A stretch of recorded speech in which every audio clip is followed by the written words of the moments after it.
Good evening, everybody. Thanks for joining Chris Hartley and I for the Alberta Softball Umpires Association webinar series. This is our second presentation, and we are super excited to be doing a topic that includes our entire membership, both fast pitch and slow pitch. So looking forward to teaching you about obstruction tonight. Your instructors for this evening are your education co-chairs. My name is Frankie Billingsley, certified in 2011 as a Softball Canada Level 5 umpire, and World Baseball Softball certified in 2013. And my name is Chris Hartley. I am a Softball Canada Level 4 umpire, which I obtained in 2004. So our agenda for you folks this evening is just going to run through a couple of housekeeping items.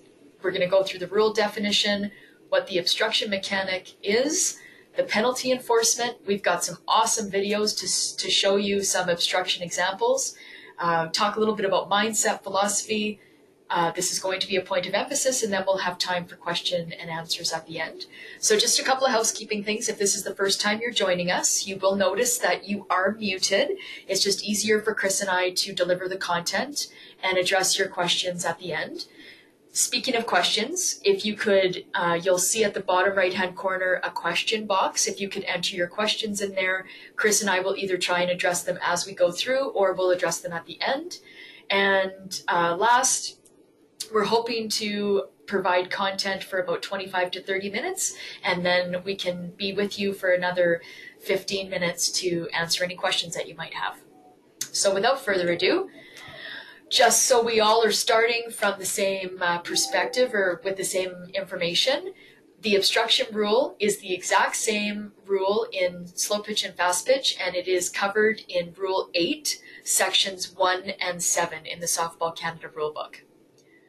When things happen during a game, though, and you're unsure of whether or not you adjudicated something properly, made the right decision, or got a lot of grief from players and coaches about something, when the game is over and you want to look something up, always start with the definition to make sure you have a proper understanding of what it was that you saw first. So the obstruction definition is in Rule 1, Section 62 for slow pitch, and Rule 1, Section 63 for fast pitch. And obstruction, this is right out of the rule book, is the act of a defensive player or team member that hinders or prevents the batter from striking or hitting a pitched ball. And we have some video on that. And B, a fielder who impedes the progress of a runner or batter runner who is legally running the bases while that fielder is not in possession of the ball, not in the act of fielding a ball, making a fake tag, in possession of the ball and pushes a runner off a base, or in possession of the ball but not in the act of making a play on that runner. That last one is awkward, but I trust me when I say if you see it, you will know that it's obstruction because it looks really awkward. And the only one, we don't have video of making a fake tag. We have video of the other three. And so we will look forward to showing those to you. Like Frankie said, obstruction is an infraction of the rules by the defense. So it's the defensive player who is impeding an offensive player, usually a runner or potentially the batter. Some examples that we're going to look at, a fielder blocking a base, so whether it be a catcher or a infielder blocking a base that a runner is trying to get to. It might be a fielder in the way of a runner and the fielder not have possession of the ball and is not making a play on the batted ball. We see this one a lot of times in minor softball because infielders go directly to the bag that they're responsible for because the coach told them, like, as soon as the ball's hit, get to first base. And the first baseman will run and stand at first base even though there is no play on at the base, or the ball might be in the outfield. And the batter runner has to deviate their pathway to go around them or slow up or make contact with the first base person. So that's one that we see quite common in minor softball. Other ones that we might see are a fielder misplaying the ball. So ground ball to second base, the fielder misplays it, and they go to retrieve the ball. And when they go to retrieve it after having already had a chance to field it cleanly, they then obstruct the runner, and that would then cause obstruction. And then another example that we're going to look at near the end of our presentation is on where the catcher obstructs the batter who's trying to hit a pitch. So those are some examples that we're going to look at as we go through here, and that's, again, the definition of obstruction. The effect or the ruling when you do have obstruction that occurs is that it's a delayed dead ball.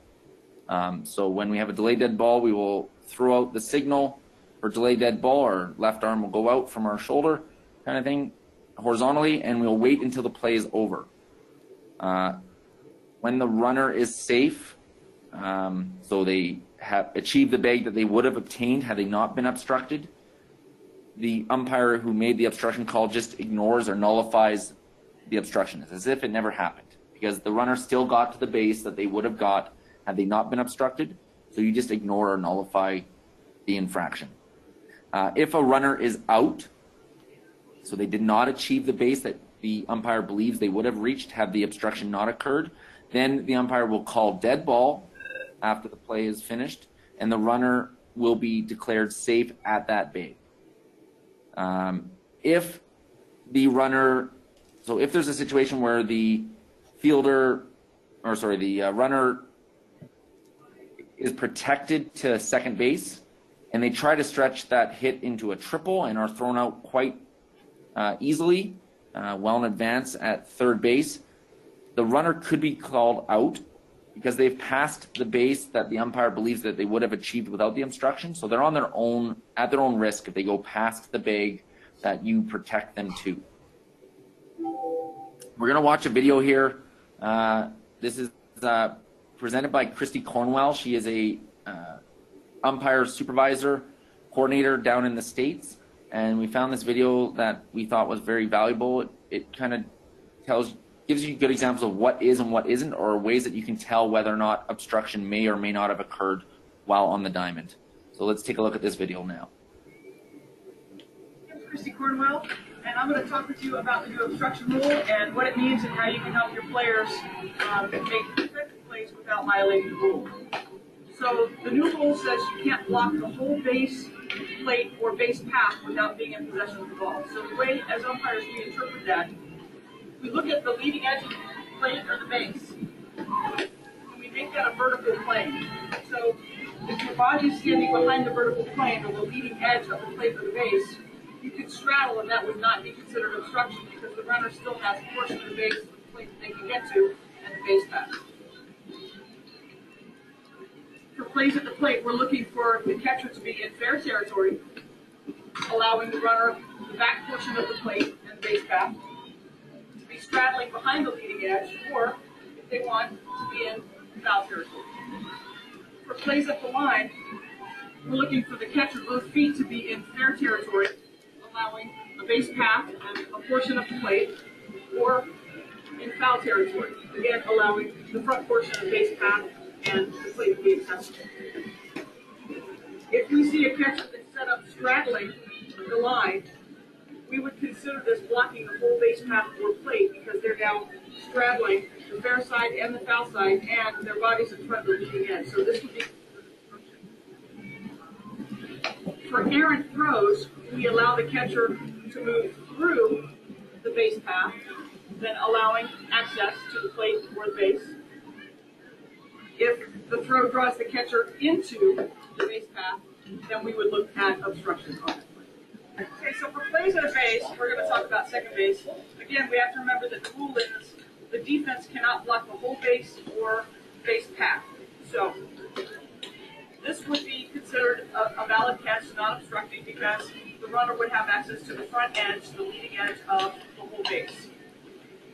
Straddling behind the leading edge, allowing the runner to have access to the vertical plane, would also be acceptable. Straddling quarter to quarter would be acceptable. Or behind the leading edge on the outfield side of the base would also be acceptable.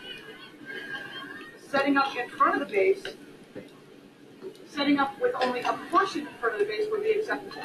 My setup here allows the runner to have the back portion of second base.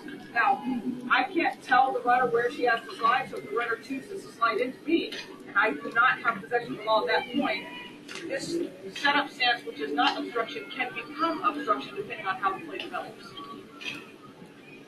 setting up with both of my feet blocking the whole base path or base, this would be considered obstruction. Setting up on the back half of second base, allowing the runner the inside half of second base, this would not be considered obstruction, but again, it could become obstruction if there's physical contact before I have possession. So I think Chris and I thought that was a pretty good definition of what obstruction is. This next video that we're going to watch is obstruction by a fielder. And when we decided to present obstruction, I was so excited. I said to Chris, we've got to get that video from the World Series where the game was won on an obstruction call. So I hope you enjoy. We've actually turned the sound off intentionally because the announcers... it's just distracting, so we thought we'd show it to you. And you're going to see the obstruction at third base here when the runner tries to get up and trips over the fielder there. And then we've got the play at home. So it's gonna go through again in slow motion. But I don't know if any of you were watching this game, but it was, as you can see, the bottom of the ninth in a 4-4 game between Boston and St. Louis, and then St. Louis actually wins the game on this play. The reason I was so excited about this, I remember watching this game, and I remember being so excited because I'm, as an official, first of all, I had never seen obstruction called in a Major League Baseball game before. And then to have that particular call have such a huge impact on the game, it was like, from an official's perspective, it was kind of exciting. So when we decided we were going to do this topic, I was like, Chris, we've got to get this video. So I was so excited that we could share it with you. It's a great example of an obstruction call.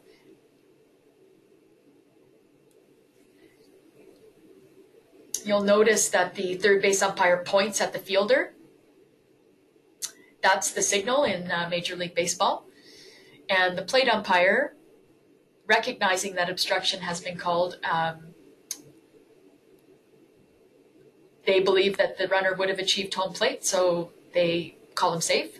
And you can actually see in one of the other camera angles here that the plate umpire also pointed at the fielder, so he also had the obstruction call on the play. Just a really, really great example of what you might see in one of your games someday, and this absolutely has to be called. So you can see the plate umpire signaling there, and absolutely he thought that the runner would have achieved home plate if he wouldn't have been obstructed, so safe is the call. So remember, by definition, any defensive player that hinders the progress of a runner has obstructed the offense, and that's exactly what we have on this play. So I thought this would be a good time to talk about the signal. So you can see in the corner, our signal for the obstruction call is a delayed dead ball, which is your left arm out at a 90-degree angle from your body. This is a different signal, obviously, from Major League Baseball. It's important that your umpire partners have seen the obstruction signal. Because the defensive player and the runner or batter will not be looking at you, it's really important that they hear you verbalize obstruction. So how long do you hold your signal up? For me, if I don't have to move anywhere else during this particular play as it unfolds, I'm going to consider keeping the signal up for everyone to see until the runner has secured the base that they would have achieved had they not been obstructed.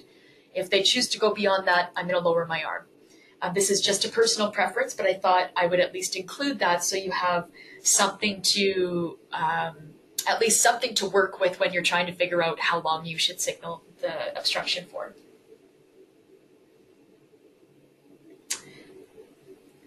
This next video is going to show obstruction in a pickoff attempt.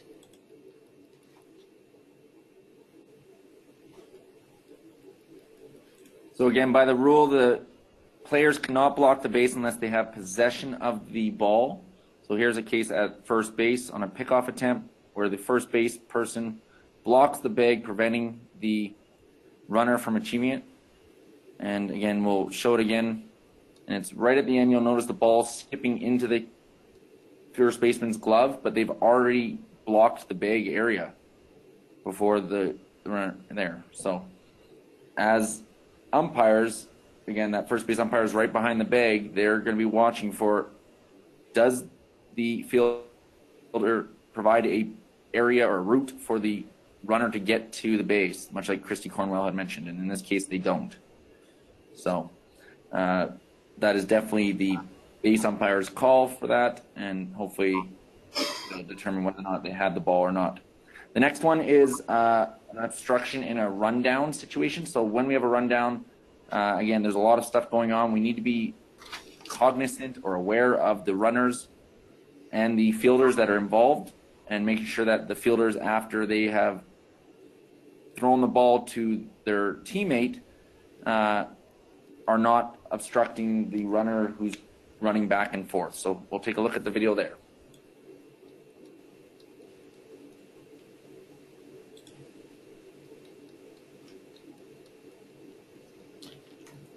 So here comes here an instant replay, a bit more slower motion. Like I said, in a rundown as an umpire, you've got a lot of stuff going on, a lot of different variables. You need to be watching for what may or may not be going on with the fielders. Make sure that they don't obstruct the runner. Sometimes runners will even try to make contact to draw that call, so you need to also be aware of that. But here they are in a rundown. Again, the person throws the ball to the first base, and she barely gets out of the way there, so that would be nothing. And a safe signal would be okay there to just say that, yeah, there's nothing there. And then in this case here, there's a body check by the first base person coming across, and that's an obvious obstruction in this case. The next video that we're going to watch is one that I was watching live. So this is Team USA versus Team Japan at the Women's World Championships in Chiba, Japan last summer. And me and some fellow umpires were watching from about 15 rows up, right behind home plate. And this video captures an awesome play at the plate where we have catcher obstruction.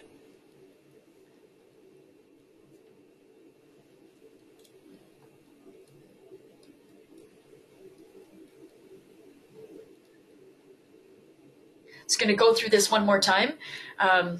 Unfortunately, the official in this game did not get this call correct. So this should have been an obstruction call, and the runner should have been called safe.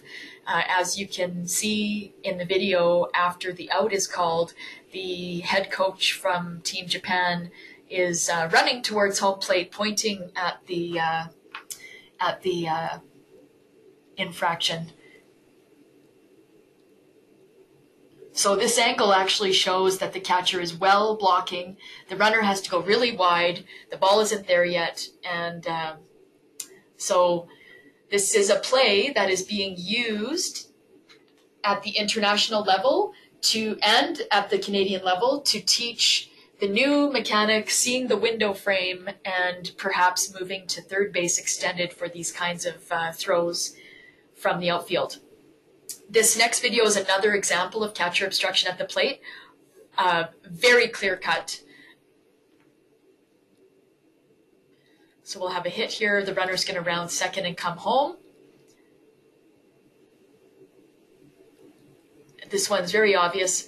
I'm going to show this again in slower motion. I'd like you to watch the end of the play here where the runner actually takes a little bit of a kick at the catcher. So here we have the runner coming in, catcher's clearly blocking the plate without the ball. Ball comes in, the runner has nowhere to go, gives the catcher a little kick there, and then puts her foot over to touch the plate. I just wanted to draw your attention to that because it's really important for us as officials to recognize that when you can see the plate umpire doesn't signal or call obstruction in this play case, it's really important to do that because the runners, if they don't hear that, they still feel like they're liable to be put out. So, and it can cause, obviously it can cause a lot of resentment, and you don't need that kind of stuff in the game. So it's a really great example of catcher obstruction. When we have catcher obstruction, on the runner that's sliding into home plate, the runner will be declared safe as they would have achieved home plate had the catcher not blocked their progress illegally. So in both of the video examples that you just saw, we should have had obstruction calls made and the runners being having a safe signal as a result of that. Our next video that we're going to look at here is with the catcher obstructing a batter who's trying to hit the ball. So we'll look at that here. So what that happens is when, again, the batter who's trying to hit a pitch ball swings their bat. Typically, the bat hits the glove first, and then they'll either hit the ball or they'll miss the ball on their swing. As an umpire, it's more of a audible, or you hear the sound of the bat hitting the glove, and then you'll hear the bat hitting the ball, which is two different sounds in close proximity to each other. So it's like tick and then whack of the two things, and the effect is the same as it is in all the other cases. It's a delayed dead ball situation. So you would, verbalize obstruction, throwing your left arm out, doing the signal. If the batter hits the ball and all runners, including the batter, advance one base from where they were before the pitch occurred, then the catcher's obstruction is canceled or ignored because everyone advanced at least one base. If the batter and all runners do not advance one base safely, then it is what we call an option play. So this is where it's different than the other ones. The offensive manager or offensive coach has an option in this case. They have two options. They can take the result of the play, so whatever happened, or the batter runner will get first base and all other runners will advance only if they're forced to do so by the batter taking first base. So here's an example where there's a runner at third base, none out, tie game late in the game, and the batter swings. There's catcher's obstruction because of the glove of the catcher, and then they hit the ball to the outfield, and a fly ball out to the right field, which is caught for an out. The runner at third tags up and goes home and scores safely. Now, by the rule, not all of the offensive players advanced one base safely because the batter got out. And in this case, we'd go to the option play. The coach could take the out by the batter, the fly out, so there'd be one out now instead of none, and score the run, because maybe that's the winning run or the go-ahead run. That's one option. The other option is the offense could put the batter at first base, return the runner to third base because they were not forced to go any further because there's no runners behind that runner. So we'd have first and third, none out, and maybe that's a better option for the team because they want to have a long rally or score multiple runs. Maybe it's earlier in the game rather than late in the game. It's all different scenarios that might come into play there. But the coaches have an option play at that point. Our job as umpires is to enforce the obstruction and then provide the option play for this. Okay, so obviously if the batter swings and does not get a base hit, maybe it's a foul ball or doesn't hit the ball at all, it's an easy one. It's, coach, first base, with the batter gets first base and the runners just stay where they're at. So we'll look at a video here. This is a pretty clear-cut video, where they knock the glove right off the hand of the catcher. Those are the easier ones, but the other more difficult ones are more based on sound almost than anything. So here's the video to look at.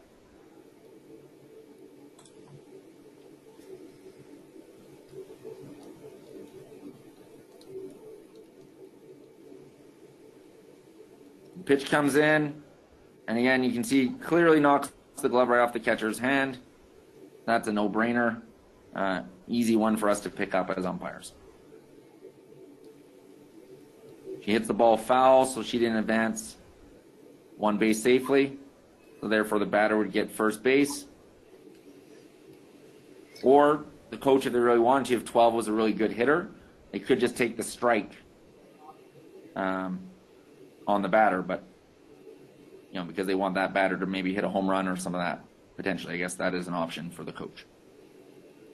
We'll turn it over to Frankie for the last few slides here on mindset and philosophy. Thanks, Chris. So when it comes to obstruction, we don't need to go looking for these. They're going to happen. And when they do, we need to call them. As simple as that. If we call it when we see it all the time, we will call it when we need to. It really speaks to that whole, if you practice it, then you will actually do it when you need it. If you're not practicing it, you're not going to do it when you need it. Practice doesn't make perfect. Practice makes permanent. So understand that if you are one of our officials that is consciously deciding to let obstruction go in instances where the effect is minimal, well, the run would have scored anyway. You need to understand that you're actually condoning that behavior. So when I was going to my first World Championship in 2016, I called the last female who represented Canada at the Olympics, Nancy Morrison, and I asked her, do you have any advice for me? And it was really interesting. She said, Frankie, if I could tell you anything, I would say, when you see obstruction, call it. I said, wow, why would you pick that of all the things to pick? And she said to me that at one of her very first international competitions, she had an obstruction situation at home plate in the second inning. Didn't really affect the play, Frankie. The runner was going to score anyway, so I didn't call it. But I had a bigger, more substantial obstruction call in the fifth inning that I did call, and I realized how much easier my life would have been if I had called that in the second inning. Because you have to remember that there are pieces of what the defensive player is going to do that are exactly the same every single time. They're going to set up in a similar spot, or so really when she let that one go in the second inning, she was basically telling the catcher that what she was doing was okay. And so when she called it in the fifth inning, she had a whole kit and caboodle of trouble on her hands because she probably should have called that in the second inning as well. So I thought that was amazing advice and something that I wanted to add here as a way that we would like you to start thinking about these plays when they happen on the diamond. And sometimes if you're not sure, look for reactions of the players. If the offensive player has really done quite a substantial change in their movements or their running patterns, why did they do that? If they were going from A to B and then all of a sudden they went to D to go back to B, why did they do that? Sometimes that can help you if you're unsure about whether or not obstruction has happened.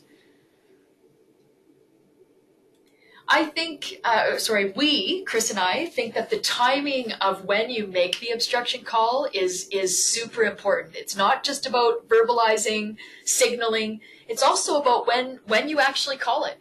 Obviously, with obstruction, the timing of the call is most effective when it's made when you see it. So as soon as the infraction occurs, that is the most optimum time to actually make the call because it's just happened. If you don't make it when it occurs and you happen to make it a little bit later, you can give people the perception of uncertainty if the timing doesn't match when it happened. So why does that happen? Why do we sometimes have obstruction calls that don't happen exactly when they occur? Well, I've asked a few people. In fact, there were some obstruction calls this past weekend when I was in Calgary and in Red Deer, and I talked to people, and one of the things that people mentioned was, well, I think there are times when we see this and we're processing what we just saw, and it takes a couple of moments to process everything. That might lend itself to the official thinking that it might be too late to call it, and I want to tell you, it isn't. Make the call to let everyone know that you saw it and that you have it, even if it's a little bit late. Because it's better late than never. And as you saw in at least two of the videos that we were able to compile for you in this presentation, the impact of those two obstruction calls was huge. One team won the game on the obstruction call. In the other, Japan was not awarded a run that they should have gotten in that game. So the impact can be quite great. This leads us to the fact that obstruction will be the point of emphasis, the second point of emphasis for us this season. So officials within the Alberta Softball Umpires Association will make a commitment to call obstruction when they see it as a way to educate, prepare yourselves, and to engage with the rules. We're not doing ourselves or the players any favors by allowing low impact obstruction calls to go without verbalizing, showing the signal, and actually making the call. And just as a point of interest, these points of emphasis are not just coming out of thin air. These were chosen deliberately, and I thought it would be interesting to note that these 2 points of emphasis for us as officials in the province of Alberta are also being used for a number of international crews this summer, including all of the officials that will be working Olympic qualifiers. So I think it's pretty cool that umpires at all throughout the world are going to be told that these are 2 things that they have to do. And so why not be leaders in Alberta and start to focus on these as well? Did you have anything you wanted to add to that particular slide, Chris? No, just like I said, just make sure that we are diligent with this and trying to make sure that we do make these calls, because we're educating the players at the young levels by making these calls. And like I said, we need to enforce them because it is extremely important. Right. And, oh, thanks, Chris. You reminded me of something that came up in our first presentation, and we didn't have it in this one, so I might as well add it now. In the illegal pitching presentation, we talked about the responsibilities of the base umpire and the plate umpire.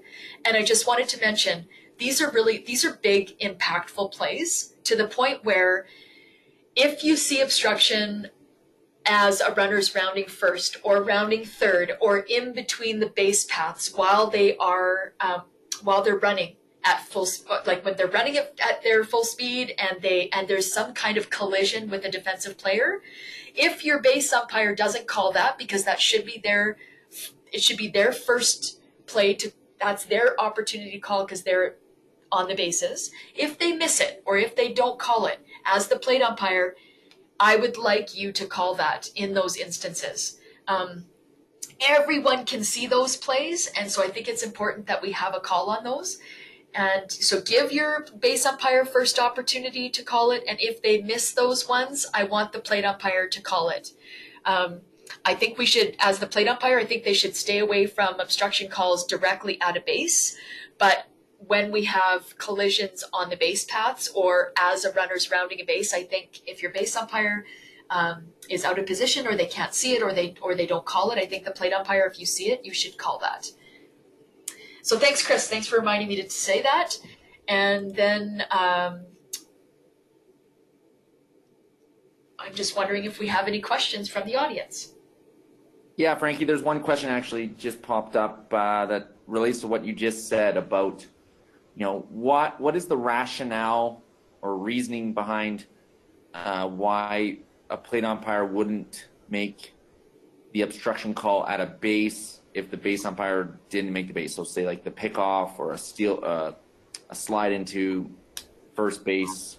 Why wouldn't the plate umpire, if they saw it, because bottom line, we want to get the right call, but why wouldn't they make that call if they saw it and the base umpire doesn't make the call? That is a great question. And so my response would be, I feel comfortable for the plate umpire to make the obstruction calls between the base paths because everyone can see those collisions.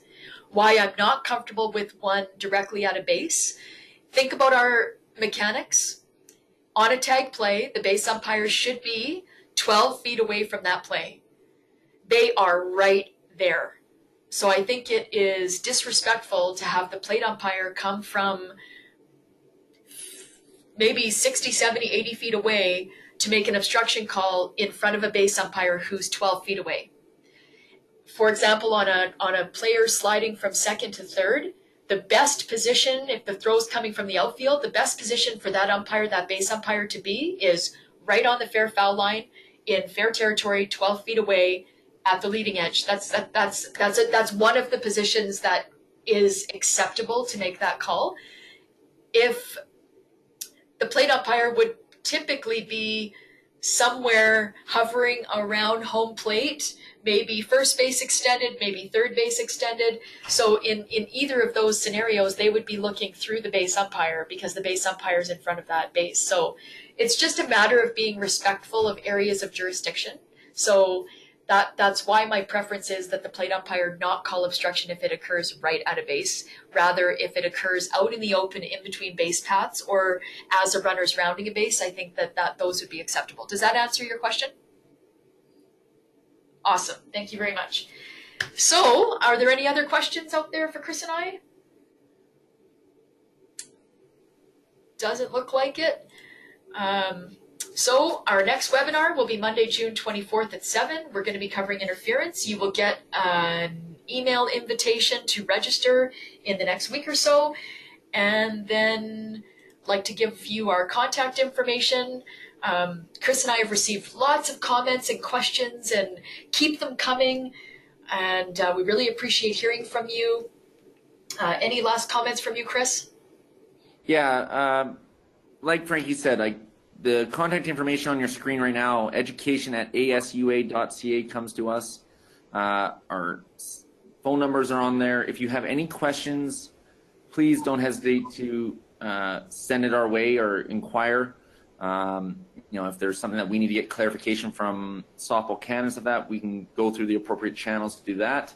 But in regards to our next webinar on June 24th at 7 p.m., the Monday night, it's interference. So if you have stuff specific to interference, because interference and obstruction can be confusing, we just touched on obstruction tonight, but if you have interference questions, concerns, stuff that you want clarified that you're unsure of, please send us your questions in advance so that we can cater the webinar to some of the concerns that our membership have. Because the reason why we do this is to help educate you, the ASUA umpires, the members of our organization, to make you better umpires. So if we can cater it specifically or include some details and information on specific things that you would like answered or you want clarification on, it provides us. So if you can get those into us in the next couple of weeks, kind of, maybe before June 17th, it gives us a week to kind of make sure that we have appropriate stuff that covers the material that you're wanting answers to.